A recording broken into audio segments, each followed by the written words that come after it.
What happened made it sound to some people like I was trying to excuse it. There are no excuses. We have had the worst, and you could even say the dumbest foreign policy. Our results are so bad. We would have been better off had we never, ever spent $2. 6:52 here, Big 550 KTRS. Rick Klein, ABC News political director. Well, we're now in the thick of it, Rick Klein. And of all the criticism over this last whatever it was, whether it was Hillary Clinton or Donald Trump, I don't understand why Matt Lauer is getting raked under the coals for all this. Yeah, I mean, it's tough being a debate moderator, but, he's not obviously one of the candidates. But I think you see a lot of scrutiny on media figures around this time, and particularly around these debates because they're so high stakes. But, I'm with you with thinking, okay, this is about the candidates, and we'll see whether, Matt Lauer's not going to be the next president. Hillary Clinton or Donald Trump will be. They are dealing in a bunch of negatives, aren't they?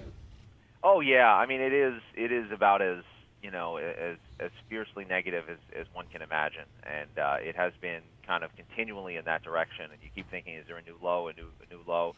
But the insults, the accusations, they're striking and they're strong, and they seem to be endless. What you're an expert in all this. Explain to me the idea or the reasoning behind Donald Trump cozying up to and portraying Vladimir Putin as a great leader.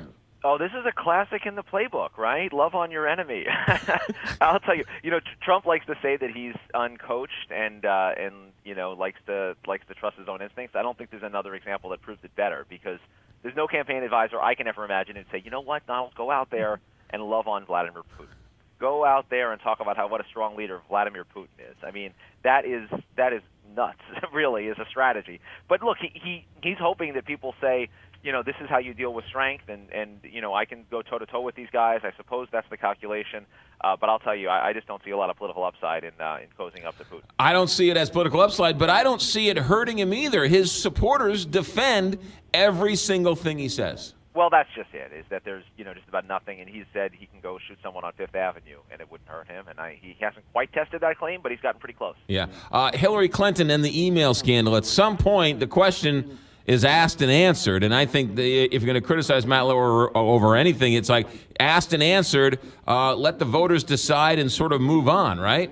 Yeah, I guess that's probably right. Asked and answered, move on already. I mean, I don't know where it calculates for voters, other than there's a range of issues that are sort of going to be in the noise, in the mix for a long time, and if anyone thought you could be beyond them, that's clearly not the case. Yeah, we keep hearing these headlines that the polls are tightening, and then they're not. Where are we with all these polls?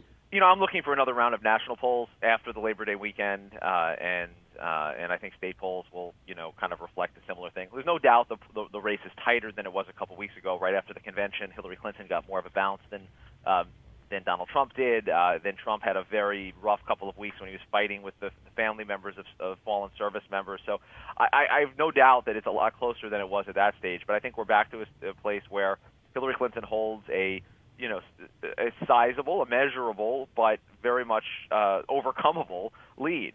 So I don't think this thing is done by any stretch, and I think we're going to see continued tightening. How much stock do you put in Hillary Clinton's get out the vote apparatus? Quite a bit. I mean, I don't overstate it. I don't think it's worth more than a point or two in any individual state. But this is a machine, and they've studied the numbers and they've studied the methods of the Obama campaign, which was quite successful.